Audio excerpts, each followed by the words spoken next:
Audio Jungle.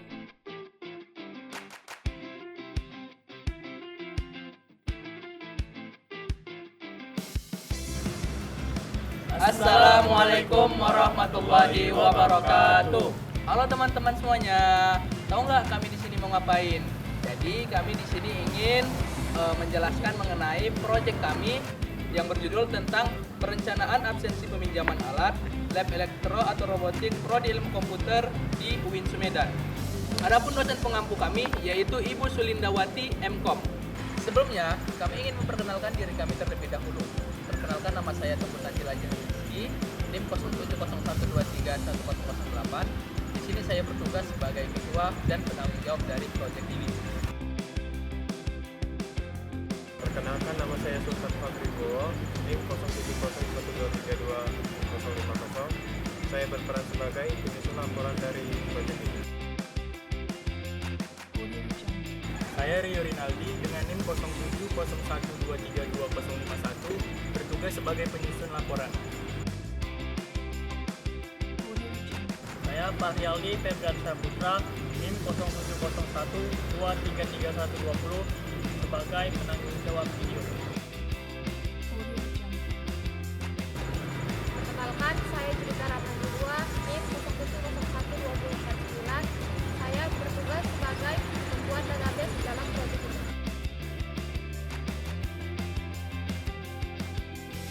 Sebelum kita masuk ke penjelasan mengenai proyek ini, mari kita lihat apa-apa saja sih fakultas di Universitas Islam Negeri Sumatera Utara Medan ini. Tentunya yang ada di kampus 4 Tuntungan. Jadi di kampus 4 Tuntungan ini terdiri dari 4 fakultas, yaitu Sains dan Teknologi, Fakultas Kesehatan Masyarakat, Fakultas Ekonomi dan Bisnis Islam, Fakultas Ilmu Sosial. Dan juga dilengkapi dengan berbagai fasilitas seperti masjid, ruang prodi, perpustakaan, lab komputer, lab robotik atau elektro. Audio Jungle. Latar belakang dari proyek ini karena selama ini sistem peminjaman alat di laboratorium menggunakan sistem manual. Sistem ini tidak efisien karena sering terjadi kesalahan. Kesalahannya bisa jadi kita tidak bisa melacak alat yang dipinjam, dan bisa jadi kita selip meminjam barang tersebut. Oleh sebab itu, penggunaan sistem informasi manajemen seperti ini akan membuat sistemnya menjadi lebih efisien. Semua barang yang dipinjam akan tercatat secara akurat dan kita bisa melacak siapa saja peminjamnya. Selain itu, proyek ini memiliki tujuan diantaranya merancang sebuah sistem absensi peminjaman alat yang dapat mendata penggunaan fasilitas laboratorium, elektro dan robotik secara lebih efektif dan akurat. Saya di sini sebagai pembuat database, merancang, mengembangkan, dan mengelola database yang menjadi inti dari sistem. Saya menentukan struktur tabel, relasi antar data, serta memastikan data pengguna, alat, dan riwayat peminjaman tersimpan dengan aman dan terorganisir. Saya juga memastikan integritas data, mencegah duplikasi, serta mengimplementasikan sistem keamanan untuk melindungi data yang sensitif. Saya juga backup data secara berkala agar sistem dapat berjalan dengan lancar dan minim risiko kehilangan data. Saya Rio Rinaldi dan teman saya Sultan Fabribowo bertugas sebagai penulis laporan dalam proyek ini. Kami memulai menulis laporan untuk setiap perkembangan yang terjadi di proyek kami. Kami menulisnya setiap ada perkembangan yang kami lakukan. Dimulai dari yang pertama kami buat yaitu IFD, yang yaitu adalah diagram yang digunakan untuk menggambarkan aliran data dalam suatu sistem secara jelas dan terstruktur. Selanjutnya kami juga menulis tentang ERD atau Entity Relationship Diagram yang digunakan untuk menggambarkan hubungan antara entitas dalam suatu sistem termasuk atribut dan relasinya. Langkah berikutnya yaitu normalisasi.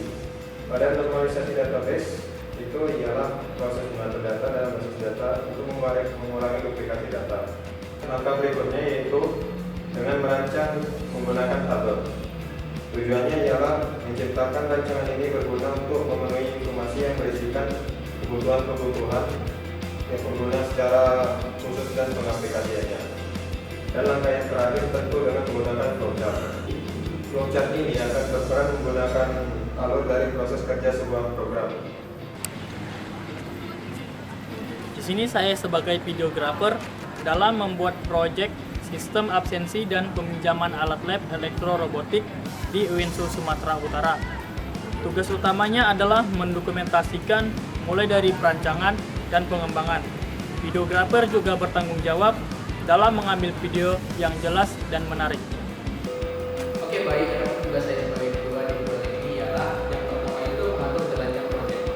Tugas utama saya adalah memastikan semua tahapan proyek berjalan lancar dari perencanaan hingga implementasi. Yang kedua ialah memastikan sistem yang dirancang sesuai kebutuhan.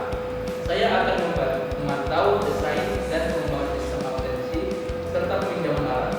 Dan yang terakhir ialah pengawasan hingga proyek selesai. Saya bertanggung jawab memastikan proyek ini selesai tepat waktu dan hasilnya bisa digunakan oleh lab dengan optimal. Oke, baik. Selanjutnya marilah kita lihat interface dari website yang telah kami rancang untuk proyek ini. Halo teman-teman semuanya, di sini saya ingin menampilkan interface web dari hasil proyek kami. Di tampilan ini, di sini kita masuk ke dalam form login. Di form login ini kita bisa masuk sebagai dua server. Yang pertama itu kita bisa masuk sebagai admin, yang kedua itu kita masuk bisa sebagai user biasa. Yang pertama itu admin. Admin itu dia bisa mengendalikan user, sedangkan user itu yaitu ibaratnya kayak hanya sebagai user biasa. Oke, yang pertama itu kita masuk sebagai admin. Di sini kita masukkan passwordnya admin, username-nya admin, dan kita masukkan passwordnya itu ialah admin 123. Oke. So, di dalam tampilan dashboard admin ini kita sama-sama mengetahui di sini sudah ada keterangan mengenai webnya. Setelah itu di bawahnya itu kita masuk sebagai username siapa dan kita masuk sebagai apa.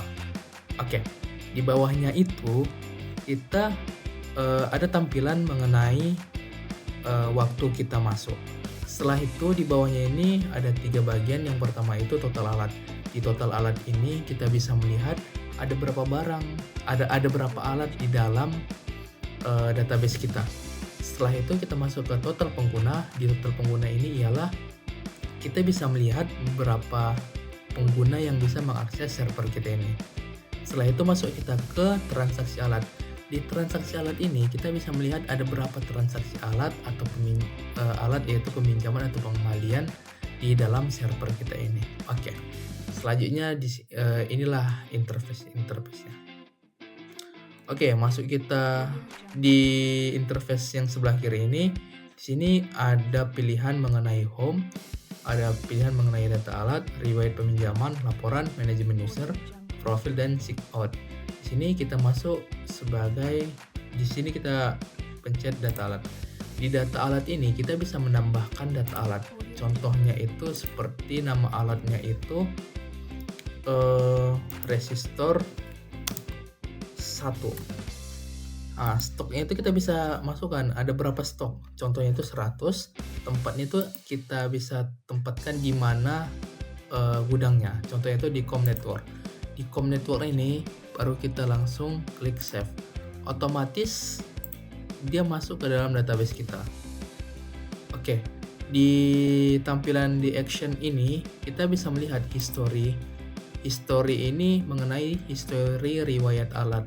Jadi kita bisa melihat kayak kita klik historinya. Jadi barang-barangnya ini ada berapa aja yang masuk, pernah dipinjam, atau pernah dikembalikan. Oke. Di delete ini kita bisa menghapus alatnya itu. Di edit ini kita bisa mengedit. Misalnya ini kita mengganti resistor 2. Oke, otomatis dia bakalan terupdate. Oke. Di sini ada pilihan yang pertama itu tambah data, seperti yang kita tambah seperti ini. Habis itu cetak data. Cetak data ini berfungsi sebagai kita mencetak data-data alat yang sekarang ini di database. Kita klik. Nah, di sini otomatis kita langsung masuk ke dalam form di sini kita masuk sebagai masuk di tempat pengeprintan ini. Setelah itu kita klik ke riwayat peminjaman. Di riwayat peminjaman ini ialah kita bisa mengetahui kapan barang dipinjam dan kapan barang dikembalikan. Contohnya itu yang pertama itu masuk ini ialah barang dikembalikan, sedangkan keluar ini ialah barang dipinjam. Oke. Setelah itu masuk kita ke dalam laporan. Di laporan ini kita bisa mencetak hasil dari riwayat peminjaman ini. Laporan ini kita bisa mencetak riwayat peminjaman dalam bentuk cetak data langsung atau kita bisa mengekspornya ke dalam Excel. Setelah itu kita masuk ke dalam manajemen user. Di manajemen user ini kita bisa tambah user. Contohnya itu kita bisa masukkan Muhammad Abrar, username-nya itu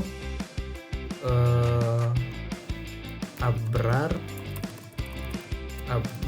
123, passwordnya itu kita bikin Abrar juga Abrar 123.